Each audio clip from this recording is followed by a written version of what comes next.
Thank you all for joining us today to launch the 2024 UNSW City Futures Strata Insight Report, a landmark benchmarking report for the industry, which is commissioned by the Strata Community Association and the fourth of its kind, which builds on the 2018, 2020 and 2022 reports. I'm Alisha Fisher, SCA Australasia CEO, and I'll be opening today's launch before handing over to Professor Hazel Easthope, the report's lead author, to go through the report in greater detail. We will then hear from Joshua Baldwin, SCA Australasia's president, for his insights on what the report means for the sector. I'll then be moderating the questions when we come to the Q&A session. So that's obviously optional for you, as we do have an hour allocated for the report. Please make sure you place your questions into the Q&A box so that we can come to your questions in the right order. Also, if you're screen sharing today, please make sure you list all the names and email us at strata.community. You can just respond to the confirmation email that you had with the attendees, and that's so we can make sure that you will get CPD for today's session. Before I introduce Josh and Hazel, I'd like to acknowledge the traditional custodians of the lands that I'm speaking to you from today. I'd also like to acknowledge the custodians of the lands from which you are all tuning in today. As we share our knowledge, we pay respect to our elders present and emerging. I'd now like to hand over to Hazel Easthope. Thanks very much, Alisha. It's good to be here and sharing the Strata Insights report once again. All right, I might just get you, if you could just nod, Alisha, if you can see the headline slide. Brilliant. Okay, so Strata Insights 2024 is here. It's landed. It was published on our website this morning, and you can see the website there. We'll also share that link with you after the session today. So what is it? It is the first ever Australian stocktake of the strata industry. Basically, what we do is we consolidate data that was not previously available into a single place. And this is the fourth report that we've done. Why do we do it? To ensure that the industry is taken seriously. And who does it? SCA and UNSW. This year I was assisted by my fantastic colleagues Yi Lu and Alejandra Riviera, who are authors on this year's report.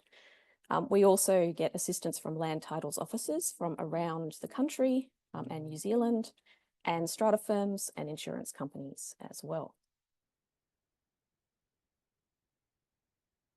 So this is a peek at what the infographics look like. This year, you'll see we have some headline figures for how many people live in strata, number of strata schemes and lots, the number of managers employed, and census data about who lives in private apartment buildings. And I'm going to take you through each of these in quite some detail, and also through different jurisdictions in the presentation today. And then I'm very happy to take questions at the end after Josh's wrap-up remarks.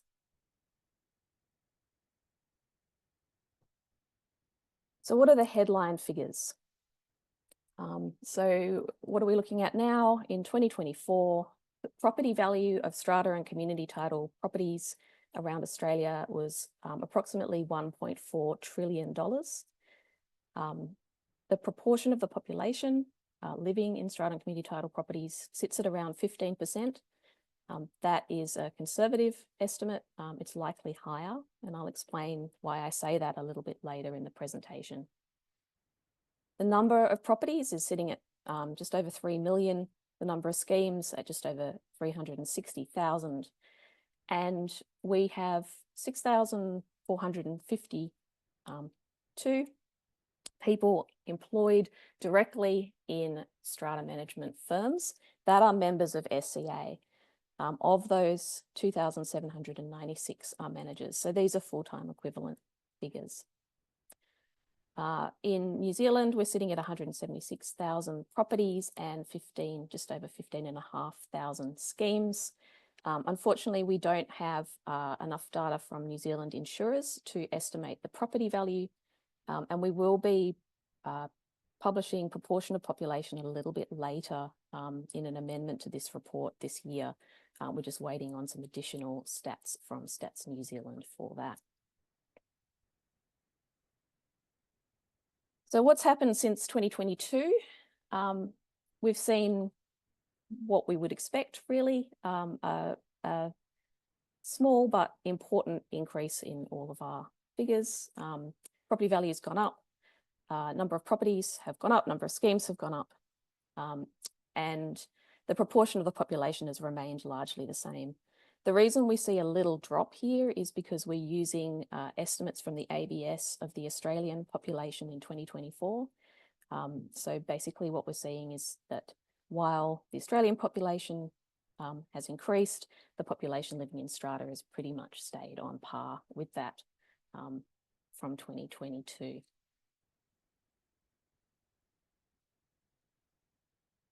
And here are the figures for New Zealand between 2022 and 2024. We've seen a bit more growth in the number of properties in New Zealand proportionally, raising from just over 164,000 to just over 176,000 between the 2 years. So as I said, we draw on a bunch of different data sources to produce this report. There isn't one single source of truth, unfortunately, for strata information. It requires us to go to different places and weave together different data sources. So I'm just going to tell you a little bit about what they are and how reliable they are in this year's report. And I'm pleased that every year when we do this report again, the quality of our data is increasing. So we have excellent data sitting at around 100% for the numbers of schemes and lots. This is data that we collect from each of the individual land titles offices in each of the individual jurisdictions across Australia. We also collect it from New Zealand, and thankfully New Zealand holds this centrally for the whole country. So what we do is we collect this information, we process it, we clean it, we do things like we remove properties that shouldn't be counted in there, we remove double counted properties. And if you're interested in the detail of how we go about cleaning all that data, it is in the report, in the explanatory report towards the end. We also standardise it so that we can report similarly across all of the jurisdictions, because each of the land titles offices hold this data in a different format. We also draw on censuses, which occur every 4 years, to give us some estimates of who lives in apartments. And we do custom tables from the census to focus just on people living in privately owned apartments as a proxy for strata titled apartments. The other data that we get is we're very fortunate to receive data from a few insurance companies, which helps us to estimate property value. And we have good coverage across all jurisdictions for that data. And this year, for the first time, we relied on SCA member data to give us the most reliable figures we've had so far on direct employment into strata management companies. So this is a difference from what we've done in previous years. In previous years, we've done a survey of management companies, and we've asked companies to tell us how many people they employ. And then we've estimated on the assumption that all schemes are managed, which we know is not true, how many strata managers would be employed if that were the case.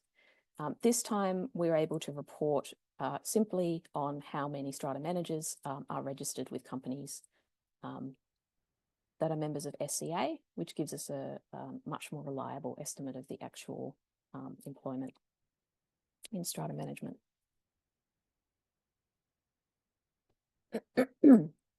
So as I said, the land titles data is excellent, and you can feel free to compare the 2024 land titles data with that presented in the 2020 and 2022 reports to look for trends.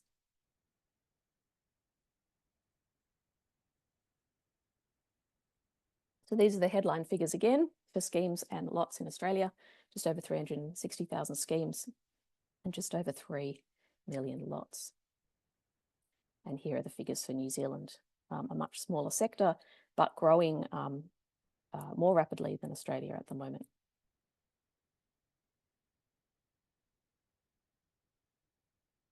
And here we have the breakdown by jurisdiction. So this is the number of schemes in each of the different jurisdictions.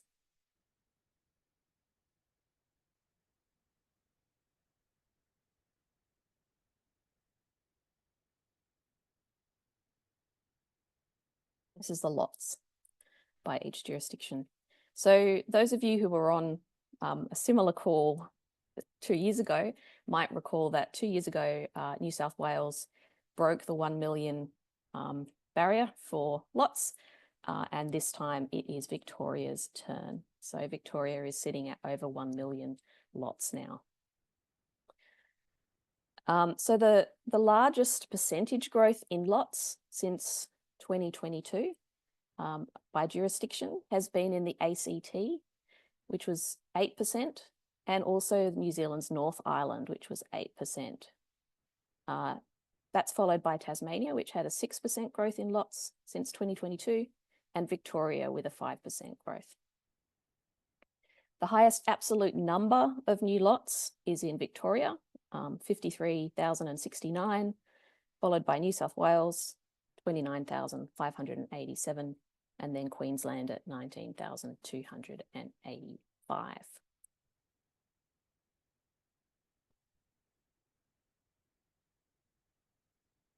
So in the explanatory report towards the back, you'll find a series of graphs which many people tell me they find quite useful. So I'm going to talk you through these now, and please feel free to go back into that part of the report and explore them in more depth after this presentation. These graphs show the size of schemes by scheme distribution and by lot distribution. So what this graph is showing is that across Australia, 68% of schemes are less than 5 lots. So we have the majority of schemes being less than 5 lots. However, the story that you tell depends on how you present the data. And this is the same information, but presented by the lot distribution. So you can see, although the majority of schemes are less than 5 lots, only 21% of lots are in schemes with less than 5 lots. So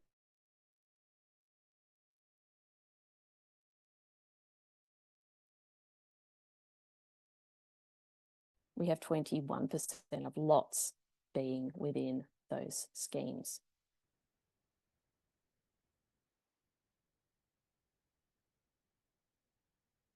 I'm going to take you through similar graphs for the different jurisdictions. I'll run through these relatively quickly, but you can see that some jurisdictions follow that national trend, but for others, it looks a little bit different. So this is New South Wales.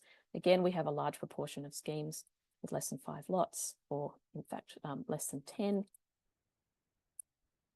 But a skew towards medium schemes and those 101 plus schemes in terms of where the lots are located. So what's happened in New South Wales since the last report? We've had a 3% increase in schemes and in lots. This is the figures for Victoria. You can see a big skew towards small schemes, but also almost a quarter of all lots being in those very large 100 plus lot schemes. And here's the growth in Victoria, so higher than we've seen in New South Wales, where it was 3%. We've had a 5% increase in both schemes and lots in Victoria since 2022. It's Queensland. Schemes. And then for lots, you can see a more even spread across the different lot sizes there. Queensland's growth of schemes is 3% and lots at 4%.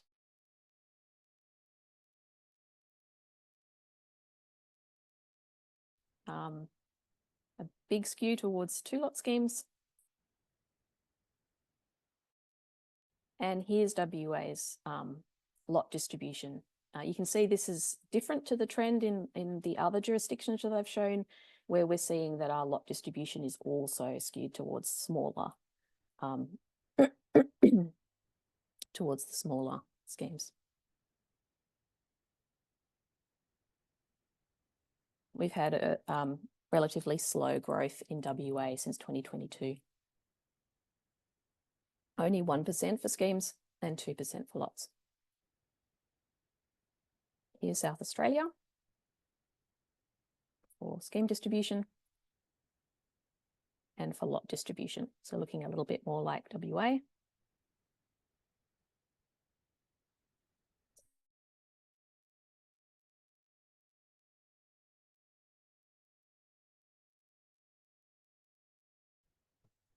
And here is ACT. Again, very large number of 2-lot schemes. But you see a third are in 101 lot schemes, a third of lots.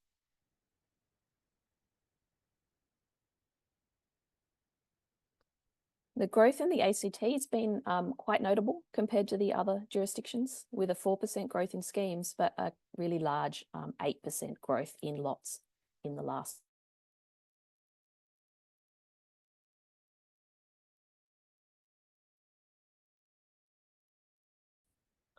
Here's Tasmania. Again, many less than 5-lot schemes. And also a skew towards the majority of lots being in those smaller schemes. Tasmania has also had quite substantial growth compared to the other jurisdictions, 5% growth in schemes and 6% growth in lots, but from quite a low base in terms of absolute numbers. And here's NT. And quite a different breakdown here of lot distribution, with a large proportion of the lots in 6 to 50 lot schemes in that territory.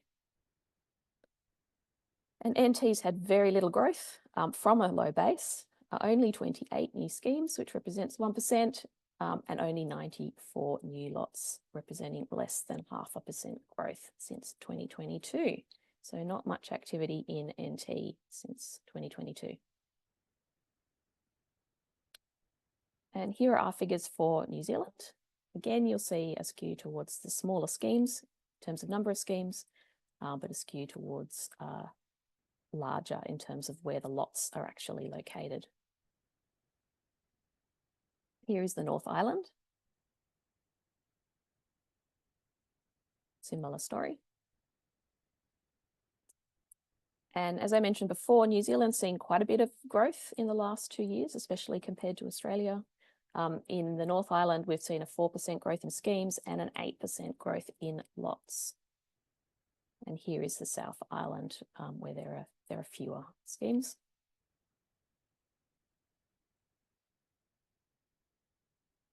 And a slower growth as well, at only 1% for schemes and 2% for lots. So that's all of our jurisdictions. I'm going to take you through some of the other key headline figures from the report. We report on the age of schemes, so the breakdown of schemes that were registered before 2000 and those that were registered since 2000, as a way to really get an idea of what types of buildings we're talking about. And also I think it's important to raise the importance of thinking about the existing stock of housing when we're talking about strata, as well as focusing on new stock that's coming on. So you'll see here that the breakdown in Australia is basically 50-50. The missing 2% there is schemes where we don't have a registration date, so NAs. And in New Zealand, there's an older, slightly older stock at the moment, but with New Zealand's more rapid growth, I expect that we'll see that changing as more and more schemes come online in New Zealand in the next couple of years before the 2026 report. So the jurisdictions with the highest proportion of older schemes are New Zealand, North Island, Western Australia, and equally New South Wales and the Northern Territory, all sitting at above 55%. And the highest proportion of new schemes are the ACT, where we're also seeing a lot of growth, and Victoria. So 62% for the ACT and 57% for Victoria. All right, so now I'm going to present to you the insured value of schemes. The way that we calculate this is we get information from strata insurance companies about the properties that they insure, how many schemes they insure, how many lots those schemes have, and what the insured value is of those properties. We aggregate all of that and we work out what proportion of all schemes and lots are being managed in are being insured in each jurisdiction by those insurers, and then we estimate what the total insured value would be by increasing that figure to represent the total number of schemes and lots that we have in the jurisdiction. The data that we have is good, and you can comfortably compare our figures for insured value with both the 2020 and the 2022 reports if you would like. So I mentioned before, 1.4 trillion is our figure for the insured value. In 2022, it was 1.3 trillion. And we've seen increases across the board in all jurisdictions, with the exception of the Northern Territory, where it's stayed stable at 10 billion. See that the New South Wales and Victoria have the highest insured value of properties. They also have the largest number of properties. So that makes sense.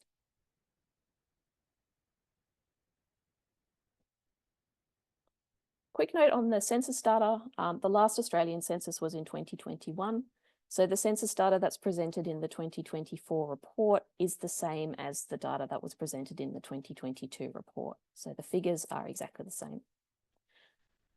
And those figures, the reason that we present those figures and we use them is that the census data is the only place where we can get information about the sociodemographics of the people who live in private apartments, which we use as a proxy for residents in strata, understanding that not all strata residents are in apartment buildings, but it's the best data that's available to us. The New Zealand census, they had a new census in 2023, and we will be providing an updated release of this 2024 report with the New Zealand census data in it later this year. But Stats New Zealand hadn't released all of the data that we needed yet. It takes quite a lot of time for bureaus of statistics to release all of their census data because there's quite a lot to process. So that will come later this year.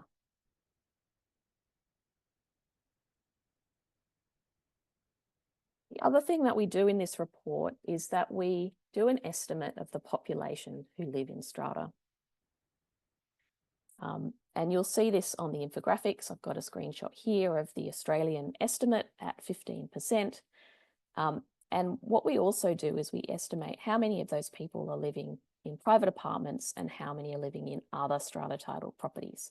So that figure there, the 2.5 million in private apartments, that comes from the Australian census. So that is the actual number of people who were counted as living in private apartments at the last census.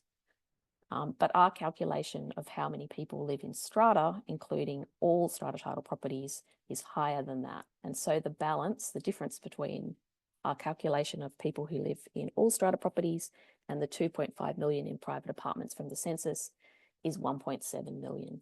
So we're estimating 1.7 million in other dwelling types. And I will explain a little bit more about how we calculate the total residents in strata figure in just a couple of slides. Before that though, here are our estimates across Australia. And we will release estimates for New Zealand later when we have the New Zealand census data available to us. So you can see here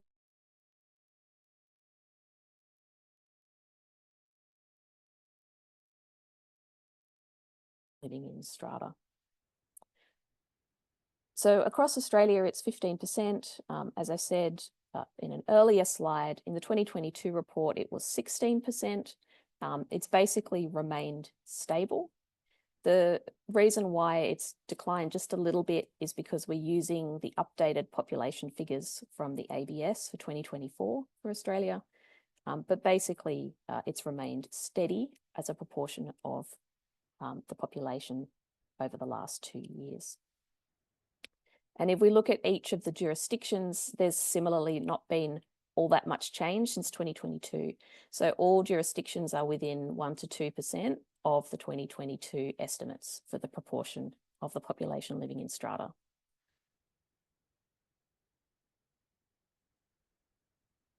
So how do we calculate these figures, and how might you want to talk about them if you're talking to people about them and what they tell us? So we calculate the figures by taking the total number of lots in each jurisdiction from the land titles data. We then add an estimate of the proportion of those lots of residential, and that estimate is based on data that we've had previously from land titles officers in New South Wales and Queensland that has told us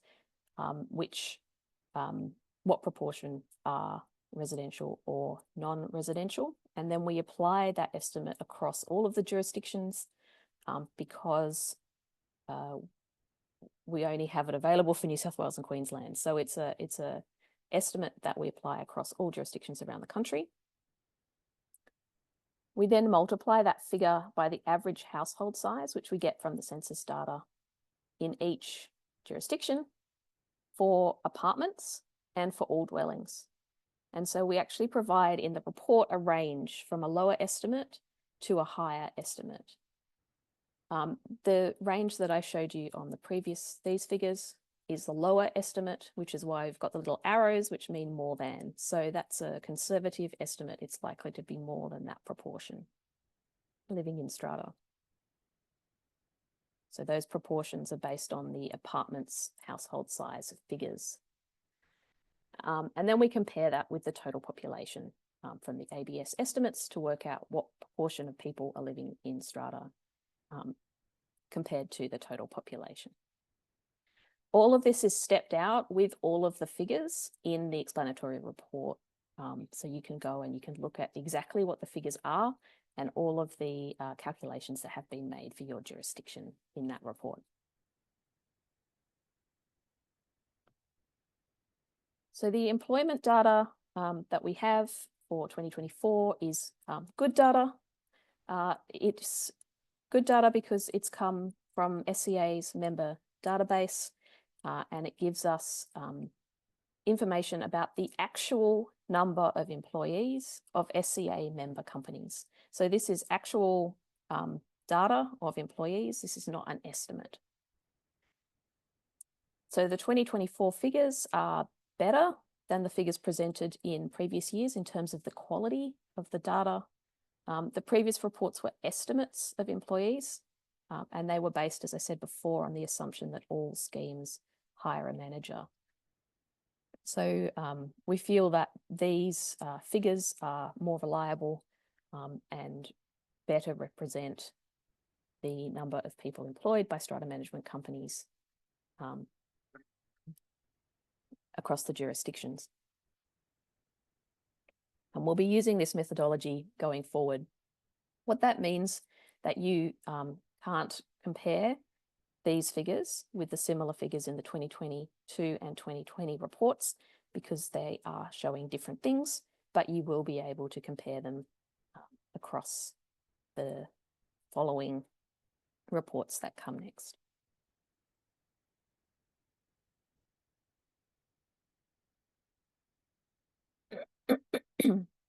And these are the figures.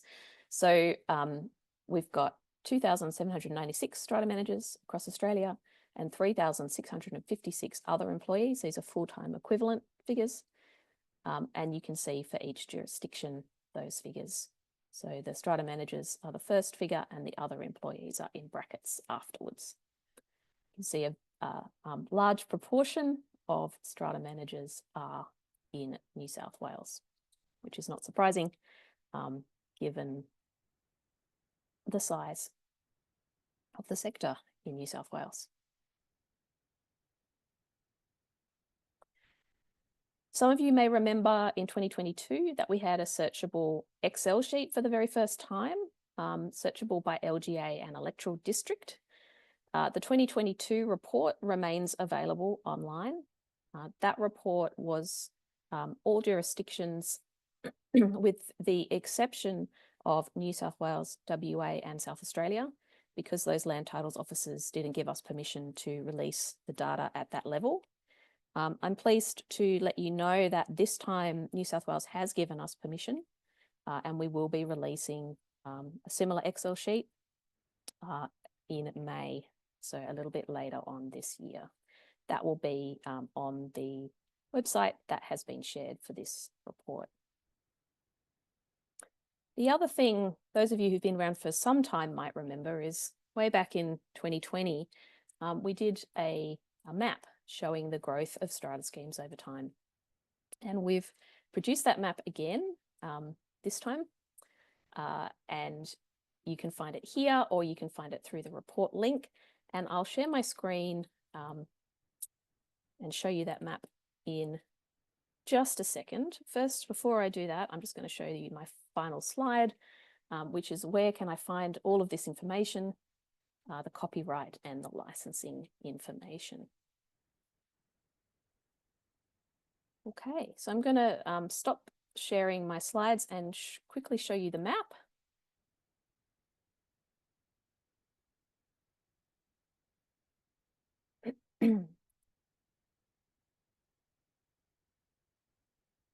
Sorry, just bear with me.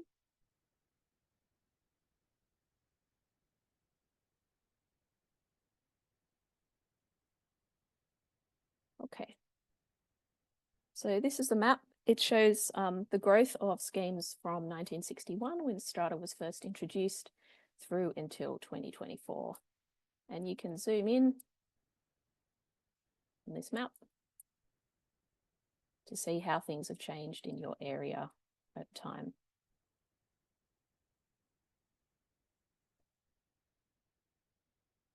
Of course, it has lagged on me, but please do go in and have a look at this.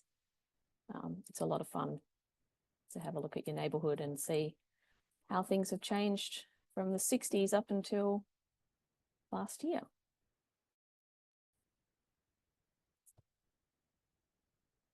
Okay, so that is it from me. I'm hoping that there's heaps of questions, but I think Josh is going to say a few words before we get there. Thank you, Hazel, and thank you to the City Futures team as well, who I'm sure are probably sitting on this call with your co-authors as well. And so thank you to you and all that work. And the scope and the detail of the work is critical to achieve goals for the strata sector. So yeah, whether you hear it from a government representative, an SCA member, a politician, a speaker at a conference and a talk about how many people work and live in strata, it comes from this report. And so that's why it's absolutely vital that we get and continue certainly this relationship and in years to come. And it's good comparison data from 2022 and into 2024 and looking forward to the next lot of data when we can compare, especially that employment statistics as this industry clearly is growing. As per the data in your report, Hazel, and some of those key statistics in that report, I just want to do, I'm sure you've all been like me, just writing frantic notes throughout as well, as this is the first time I've seen this data in full set as well. And so I've got a couple of key takeaways from that. And probably the first one is the number of people who are living in strata is absolutely growing. You know, and we talk about the real figures, and we've got 200,000 people have moved into strata properties in the last few years, and so that's equating to 4.2 million people who reside in strata and community titled properties. And I think as governments all around Australia focus on building up rather than out into this type of density living, strata just becomes even more important than ever. So it's our sector. It contributes to the overall Australian economy is key. Probably the second one, which I just touched on before, is the fact that we're now directly employing, over 6,500 people in Australia and New Zealand, and we are growing at a rapid pace. And for each additional person in strata, additional management is required, and we need to meet that as well as we continue to develop and deliver adequate training, qualifications, supporting businesses to grow, increase in professionalism. I think this report really stresses the importance of education and training and staffing in this rapidly growing professional sector as well. And then, 47% of private apartments are rented, 28% are owner occupied, and 17% are unoccupied. And I think this is a real key conversation that sometimes gets missed.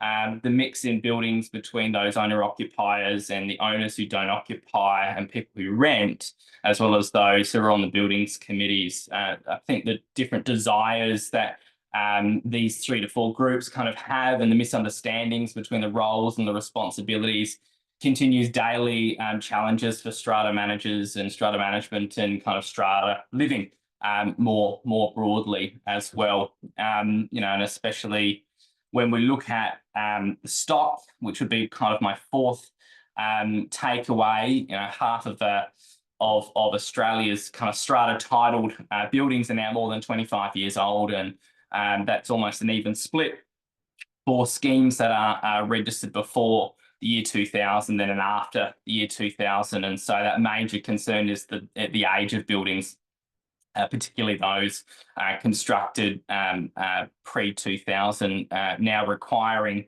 more significant renovations and updates to meet those modern standards. And I think there is certainly a need for substantial investment into the maintenance and redevelopment of older strata schemes, as well as addressing building quality issues in the newer developments and new stock that comes on. So I think the focus in the new builds is important, but a focus on maintenance, repairs, and building life cycle has never been more important at this stage. The strata management industry is equipped to provide OCs and consumers with tools to take on these challenges. If they're left alone and they're not planned for, I think there's a future of a huge proportion of building stock will remain uncertain. And so, as we continue to look at the strata industry as a whole, and the strata communities and the impact into the economy, I think it's just a really exciting time as we can still see those growth. So they're my kind of top 4 takeaways that I've written down and made notes for. But yeah, again, thank you, Hazel, for the hard work and dedication that goes into producing this report. And I know certainly there are a lot of members out there who anticipate this report coming out, and business owners who make business plans based on this as well. And so yeah, thank you again. Thanks, Josh. I can see the questions. No, I was going to say, do you want to actually answer that? Well, sorry, while you're digesting that question, we have had a few people just ask around copies of the slides. So obviously, few things. You'll get an email back after the webinar, which will provide you with the report, the link to the report. We will provide obviously the highlight is in the report, in the slides. So we're happy to share that as well. And yeah, so if you need anything else, and there'll be a recording that goes onto our education platform for those that wanted to go back and re-listen to stuff as well. So Hazel, do you want to unmute yourself? Yeah, just maybe there's 2 fantastic questions there. So Tammy's asked, are only publicly owned lots excluded, or are whole schemes excluded if they include publicly owned lots, and what's the reasoning? That's a great question, Tammy. So the answer is, if it is strata titled, it is included. So all strata titled properties are included in these numbers. That includes strata titled properties that may include public housing lots in them. It also includes commercial strata titled properties. So the strata figures for lots and schemes include everything that is strata or community titled. So they're definitely in there. Where the public housing has been excluded is in our analysis of the census data. And what we've done there is we've excluded individual households, so dwellings, if they are rented from a public housing agency or other social housing agency. And the reason we've done that is that we wanted to get a true representation or a close representation of the demographic characteristics of people in strata. And we know that most strata title residents are in private property, which is why we've excluded those public housing properties from that analysis. So definitely not excluded in the strata title figures, but they are excluded in the census figures at an individual household level, but not a building level. So hopefully that answers your question, Tammy. Joel asks, do you think it would be interesting to extrapolate the scale of collective cash reserves with some strata managers dealing with client monies at a level comparable with mid-sized financial institutions? Yes, I have tried to do that. I haven't got anyone to give me the data yet. Getting that information about the cash reserves has been a bit challenging. So it's certainly on my long list of things I would like to do. The next question, is there any way we can record the percentage of buildings reported to have building defects? So we've actually done another research project on building defects.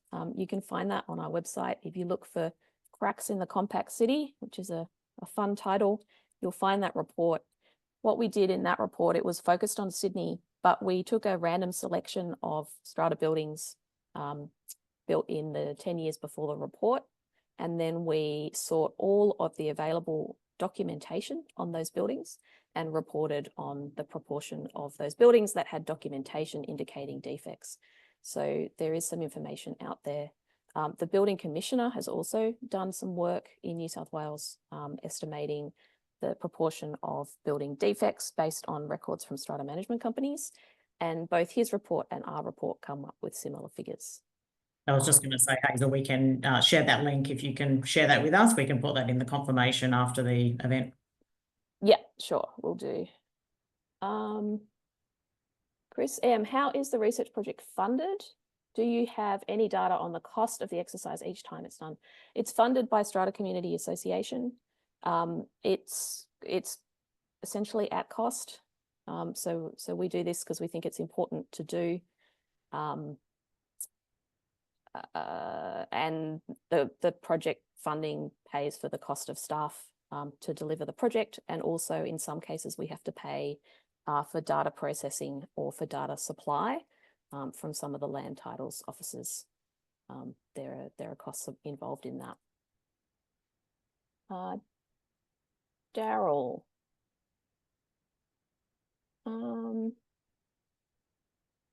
There's a race to the bottom across some areas in the strata industry. Is there data collected on what the average base management fee is? No, we don't have that data, and we haven't been able to access that data. But again, it's on the wish list. It would be really interesting to know what that was. Thanks, Daryl. I was just going to say there obviously is that other comment around Macquarie Bank. So yes, Macquarie Bank does release their report, and they do have a large percentage. So, but that's the only data that would be collected on that at this point in time. Oh, Michael Hurley has asked size of buildings by floors. Yes, I understand this question. So there is information in the census on the number of floors within apartment buildings. So it is possible to report on that. Linking that directly, that information is not available though in the land titles data. So we couldn't link the number of floors directly to the strata and community title figures, but we could look at that through the census data because census data does collect information on the number of floors in buildings every 4 years in the census. Does the data include company and stratum title properties or strata title only? It includes all strata and community title properties. It doesn't include company title properties.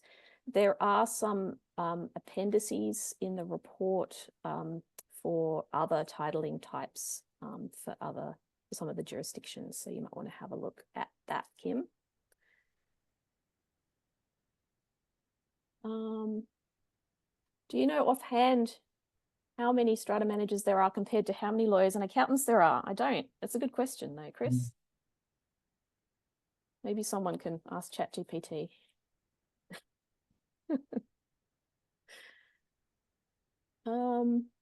What is your number one wish list item in terms of data? I would really like to get the information on the funds in admin and sinking funds. How much is sitting there by jurisdiction? I think that would be really interesting. That would be my number one. If I could ask for anything I don't already have, that would be it. Yeah, I think, Hazel, that would be one of the things to work out how many properties actually have no money sitting in there that should be in there, and based on size of the property, how much they have sitting in there and should have sitting in there as a percentage as well. So that would be some great research to do in the future. Josh, have you managed to work out how many lawyers and accountants are in Australia? Because I know you like to pull out your data. I was just trying to do that, but I'm not a quick data scientist like Hazel is. But I think certainly kind of moving forward with the classification. I guess this is a question for you, Hazel. You know, recently at the end of last year, we've been reclassified in the ABS data as a strata manager being separate. So how do you think that'll influence the data kind of moving forward into 2026? I think that's really helpful because now you're going to be able to count and draw on the ABS data. And I mean, you know, ABS data is gold standard data. So it's great to have that available. Julie says 83,000 lawyers, 206,000 accountants. Thanks, Julie. Well done, Julie. Thomas has asked, do you collect data on how many children live in strata? We don't have, because we can't link the demographic data to the strata land titles databases.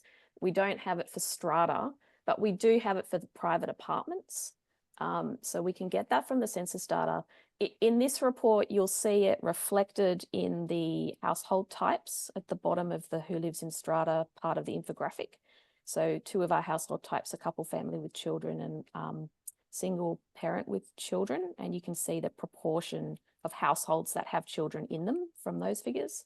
But it is also possible from the census data to identify the number of children in private apartments. So we could do that.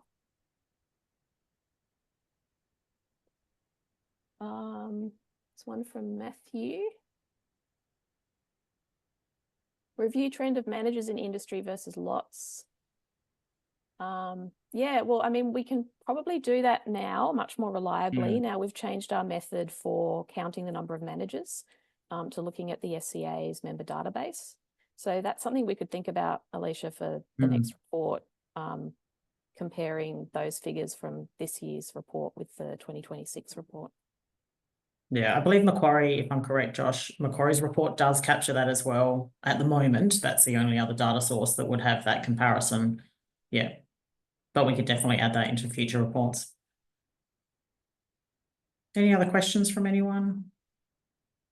Any other comments, Hazel, that you wanted to add on the data? I don't think so. I guess just to say, I realise that we're weaving together multiple data sets. So we've tried to provide all the information you need in the explanatory report to explain exactly what is being done at each stage.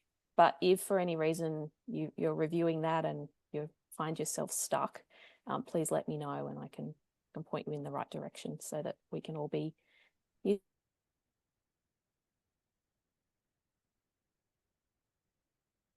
I think Hazel's frozen. Wait for it. Am I Sorry. back? Yeah, you had a bit of a blip. Okay. I was just saying, yeah, please make use of the explanatory report to try to explain what's going on in all of these data sets that we've woven together. But if you do get stuck, then reach out to me and I'll point you in the right direction. Right, so we have no more questions. So I will thank Hazel, absolutely, you and your team for the work you've done in the report. There are challenges in getting the data sets that Hazel needs and then obviously working through that raw data. So yeah, there is a lot there as well.